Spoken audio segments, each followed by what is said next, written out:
मुख्यमंत्री देवेंद्र फडणवीस आणि उपमुख्यमंत्री एकनाथ शिंदे, अजित पवार हे सभागृहातून निघाले। त्याच वेळी उद्धव ठाकरे हे सभागृहातून बाहेर पडले आणि या सर्व नेत्यांची भेट विधिमंडळ गॅलरीमध्ये झाली आणि या भेटीमध्ये आपल्याला यांचे नमस्कार आणि हस्तांदोलन सुद्धा बघायला मिळालं आणि त्याचीच सध्या जोरदार चर्चा राज्याच्या राजकारणामध्ये रंगते। देवेंद्र फडणवीस, उद्धव ठाकरे आणि एकनाथ शिंदे आपल्याला या दृश्यांमध्ये दिसतात। अजित पवार सुद्धा या दृश्यांमध्ये आपल्याला हस्तांदोलन करताना दिसतात।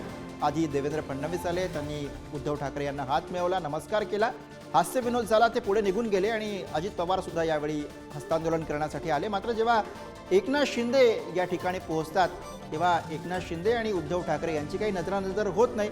एकनाथ शिंदे उद्धव ठाकरे यांच्याकडे न पाहताच पुढे निघून जाताना या दृश्यांमध्ये दिसत आहेत।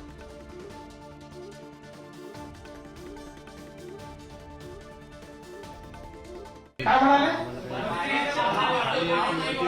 वाढवले नाही बस त्यांच्याकडून ते काय वापरलं आम्हाला माहिती आहे ना।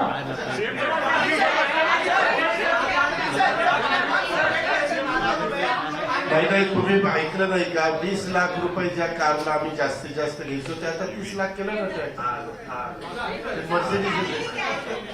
सर, आता तुमची मुख्यमंत्र्यांबरोबर लॉबीमध्ये भेट झाली, काही लॉबिंग झालं नाही। सर, आता तुमची मुख्यमंत्र्यांबरोबर लॉबीमध्ये भेट झाली, काही लॉबिंग झालं नाही।